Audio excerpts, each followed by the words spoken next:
Hello दोस्तों, नमस्कार। स्वागत है आपका आज की इस क्लास में, जहाँ पर हम लोग पढ़ने जा रहे हैं HTML के अगले टैग टेबल टैग के बारे में।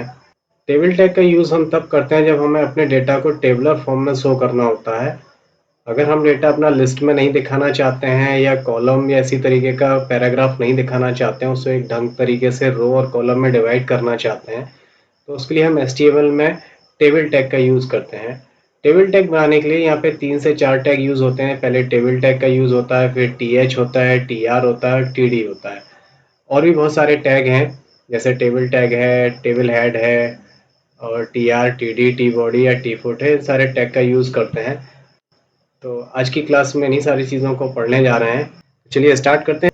VS कोड एडिटर में टेबल टैग का यूज़ कैसे करते हैं।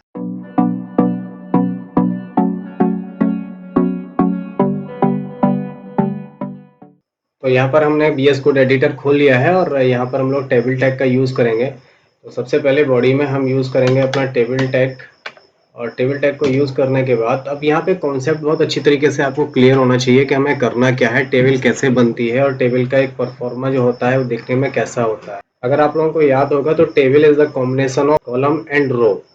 रोज होते हैं यानी पंक्तियां होती हैं और कॉलम्स होते हैं। तो सबसे पहले हम टेबल में रो बनाएंगे। तो रो बनाने के लिए टेबल, तो पहले हमने टैग ओपन कर लिया है। टेबल बनाने के बाद सबसे पहले हम यूज करते हैं TR यानी टेबल रो। टेबल रो का यूज करने के लिए आपने TR टैग का यूज किया। अब यहाँ के अंदर आप जो भी चीज लिखेंगे वो आपकी एक रो में रिप्रेजेंट हो जाएगी, है ना। टेबल ये रो बना देगा, एक पंक्ति बना देगा। उस पंक्ति में आपको जो लिखना है वो आपको डिसाइड करना है कि वो हेडिंग है या डेटा है। जैसे टेबल बनाते हैं ना, तो टेबल में पहली जो लाइन होती है वो एक एज अ हेडिंग लेते हैं हम। अगर हमें हेडिंग बनानी है तो उसके लिए यूज करेंगे हम TH कोड। TH कोड एक हेडिंग के रूप में आपका जो भी कंटेंट लिखा रहेगा वो हेडिंग के रूप में दिखाएगा। जैसे मैं यहाँ पे लिख देता हूँ नेम, ठीक है ना। एक हेडिंग ये हो गई, और दूसरा एक और हेडिंग ले लेते हैं। यहाँ पे मैंने यहाँ पे 2 हेडिंग नाम ले लिए, वो भी एक ही रो के अंदर। TR देखिए यहाँ पे यूज हुआ और यहाँ पे TR बंद हुआ, तो यहाँ पे रो, एक ही रो चल रही है, उस रो के अंदर ये 2 हेडिंग है।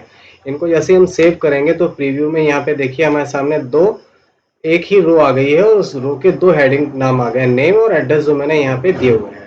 यहाँ तक आपको कॉन्सेप्ट क्लियर हो गया होगा ना कि टेबल के अंदर सबसे पहले रो और हेडिंग क्या होती है, ये चीज क्लियर हो गई। अब इन्हीं हेडिंग का हमें अंदर डेटा बनाना है, तो फिर से मुझे अगली रो चाहिए। अगली रो के लिए फिर से हम TR टैग यूज करेंगे, और TR के अंदर अब मुझे हेडिंग तो देनी नहीं है, अब इनमें नेम का डेटा लिखना है और एड्रेस का डेटा लिखना है। तो डेटा मतलब table data, TD code use करेंगे। अब नेम के आगे मैंने यहाँ पे नाम लिख दिया राजा, ठीक है ना। और एड्रेस में लिख दिया मैंने, यहाँ पे इनका एड्रेस है लखनऊ, ठीक है ना। अब इसको सेव करके देखते हैं, तो देखिए नेम के नीचे नेम का डेटा आ गया और एड्रेस के नीचे एड्रेस का डेटा आ गया। इसी तरीके से आप मल्टीपल रोज ऐड करवा सकते हो। इस तरीके से आप TR लगाते जाओगे और उसके अंदर TD में जो भी डेटा लिखना है, राज के बाद मैंने यहाँ पे लिख दिया श्याम, और श्याम का एड्रेस मैंने लिख दिया दिल्ली। सेव करेंगे, देखिए श्याम और दिल्ली आ गया। इस तरीके से आप मल्टीपल डेटा अपनी टेबल में इंसर्ट करवा सकते हो। क्लियर है ना। तो यहाँ पे आपको ये कॉन्सेप्ट क्लियर हो गया होगा कि सबसे पहले टेबल टैग का यूज करना है, टेबल के अंदर रो बनानी है, रो में डिसाइड करना है कि अगर हेडिंग देनी है तब TH टैग यूज करेंगे, नहीं तो आप TD से भी काम चला सकते हैं। मैंने यहाँ पे इसको हेडिंग दे दी, तो हेडिंग दिखने से क्या हो रहा है कि वो यहाँ पे नेम और एड्रेस आपको बोल्ड में दिख रहा है, यानी ये एज अ हेडिंग आ रहा है, जबकि ये नॉर्मल डेटा है तो आपको इस तरीके से दिख रहा है। क्लियर है ना, समझ में आ गया होगा। आप इस तरीके से मल्टीपल अगर और भी देना चाहो तो बना सकते हैं। मैं यहाँ पे आपको दिखा देता हूँ एक और रो डेटा ऐड करके। मैंने TR यूज़ किया, फिर से इसके अंदर TD यूज़ करता हूँ। मैंने नाम यूज़ किया विवेक, और इनका एड्रेस दे दिया मैंने मुंबई, और सेव किया। देखिए यहाँ पे 3 रो ऐड हो गई, यानी 3 टेबल में 3 लोगों का डेटा आ गया है। क्लियर है ना, समझ में आ गया होगा कि टेबल बनाना कैसे। अभी यहाँ पे एक प्रॉब्लम बस यही लग रही है कि सर ये टेबल अच्छी नहीं लग रही है देखने में, थोड़ा इसकी फॉर्मेटिंग करी जाए या टेबल का बॉर्डर लगा दिया जाए। तो उसके लिए मैं आपको बता देता हूँ कि आपको बिना CSS यूज़ करे भी आप अपनी टेबल को बहुत अच्छी तरीके से डेकोरेट कर सकते हैं। इसके कुछ टेबल टैग के एट्रीब्यूट्स होते हैं, वो एट्रीब्यूट मैं यहाँ पे आपको बता देता हूँ। सबसे पहले हम यहाँ पे यूज़ करेंगे विड्थ एट्रीब्यूट। आप जो भी देना चाहें, मैं यहाँ पे 200 विड्थ दे देता हूँ। 200 विड्थ देने के बाद मैं यहाँ पे हाइट भी दे देता हूँ, हाइट दे देता हूँ मैं 100, और यहाँ पे सेव करके देख लेता हूँ।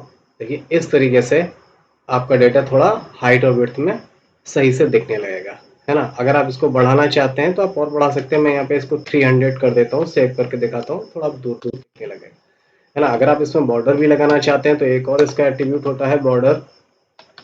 बॉर्डर इज इक्वल टू, आप यहाँ पे एक बॉर्डर देंगे, यानी एक पिक्सल दिया, तो आप सेव करेंगे इस तरीके से आपको यहाँ पे बॉर्डर भी लग जाएगा। अब यहाँ पे बॉर्डर पे एक प्रॉब्लम आ रही है कि जो बॉर्डर यहाँ पे दिख रहा है इनके बीच में थोड़ा सा स्पेसेस है। तो अगर आप ये स्पेस खत्म करना चाहते हैं, सिंगल लाइन में बॉर्डर देना चाहते हैं, तो एक और यहाँ पे एट्रीब्यूट होता है सेल स्पेसिंग। सेल स्पेसिंग करके आप यहाँ पे 0 कर देंगे और देखिए यहाँ पे उसने उन दोनों सेल के जो लाइन के बॉर्डर आ रहे थे उनकी गैप को ख़त्म करके 0 कर दिया है, ठीक है ना। आप इस तरीके से सेल की स्पेसिंग को भी कम ज़्यादा कर सकते हैं। क्लियर है ना। तो इस तरीके से आप अपनी टेबल को अच्छी तरीके से बना सकते हैं। इसके बहुत सारे एट्रीब्यूट्स हैं। अभी जैसे यहाँ पे ऊपर ये आ रहा है सेंटर में और ये सेंटर में नहीं आ रहा है, तो आप यहाँ पे TR में आके इसका अलाइनमेंट चेंज कर सकते हैं। यहाँ का एक एट्रीब्यूट होता है अलाइन, ये देखिए अलाइन आ गया। अलाइन में आप इसको सेंटर कर सकते हैं, सेंटर किया और सेव करेंगे तो देखिए यहाँ पे ये सेंटर में आ गया। इसी तरीके से आपको सब में सेंटर अलाइनमेंट इसका सबको सेंटर में करना पड़ेगा। ये भी सेंटर में आ गया, सारा सेंटर में आ गया, ठीक है ना। तो इस तरीके से आप टेबल रो के भी एट्रीब्यूट अलग अलग से चेंज कर सकते हैं। और टेबल के जो इकट्ठे एट्रीब्यूट थे जो ऊपर टेबल टैग में यूज़ कर रहे हैं वो भी मैंने आपको बता दिए हैं। इन एट्रीब्यूट्स को लिख जरूर लीजिएगा, आपको अच्छी तरीके से समझ में आ जाएगा। अगर आप चाहते हैं कि इनमें अगर आप यहाँ पे हाइट और विड्थ यूज़ नहीं करना चाहते हैं तो यहाँ पे इसका भी एक विकल्प होता है। आप हाइट विड्थ हटा दीजिए और यहाँ पे एक एट्रीब्यूट और होता है जिसको बोलते हैं हम सेल पैडिंग। सेल पैडिंग करने के बाद आप यहाँ पे पिक्सल में आप कोई भी साइज दे सकते हैं। जैसे मैंने 15 दे दिया और उसको सेव करेंगे तो देखिए इस तरीके से आएगा। उसकी हाइट विड्थ नहीं आएगी लेकिन वो उसने पैडिंग दे दी 15 पिक्सल की। अब ये पैडिंग और बॉर्डर में अंतर क्या था कि इस नाम के अगल बगल चारों तरफ इसने 15-15 पिक्सल्स की जगह ऑटोमेटिकली ले ली है। This is the difference between height and width and cells padding. इसको सेल पैडिंग बोलते हैं। और जो मैंने पहले यूज करा था एट हाइट और विड्थ, उससे पूरी टेबल की एक हाइट और विड्थ आ रही थी। क्लियर है ना। इस तरीके से आप सेल पैडिंग भी दे सकते हैं। यहाँ पे और भी एक एट्रीब्यूट होता है, जैसे बिजी कलर लगा सकते हो आप। BG colour is equal to आपने रेड कर दिया तो देखिए पूरी टेबल का कलर रेड हो गया, है ना। आप इस तरीके से अपनी टेबल का कलर भी बदल सकते हो, या आपको जो भी कलर और देना है। अब आप चाहते हो कि सारा सब रेड दिख रहा है तो ये रेड ना दिखे, और उसके लिए आप इनका बिजी कलर बदल सकते हो। BG colour is equal to, तो आप अपने रो का भी कलर बदल सकते हो। जैसे मैंने यहाँ पे ब्लू दे दिया, इसी तरीके से आप यहाँ पे भी बदल सकते हो, ठीक है ना। आप यहाँ पे भी बदल सकते हो, टेबल का कलर भी आप इस तरीके से चेंज कर सकते हो। क्लियर है ना। तो दोस्तों उम्मीद करता हूँ आपको टेबल टैग और टेबल टैग के सारे एट्रीब्यूट्स अच्छी तरीके से समझ में आ गए होंगे। सारे एट्रीब्यूट्स को ज़रूर लिख लेना है। टैग आपको भले याद रहेंगे लेकिन एट्रीब्यूट याद नहीं रहते हैं। इन एट्रीब्यूट्स को बहुत अच्छी तरीके से याद कर लीजिएगा। इसलिए जब भी आप इस एलिमेंट का यूज़ करें तो आपको ये एट्रीब्यूट्स लिखने में दिक्कत ना आए। तो मिलते हैं अगले टैग के साथ, अगले एलिमेंट्स के साथ अगली क्लास में। तब तक अपना ख्याल रखिए। टेक केयर, गुड बाय, जय हिंद।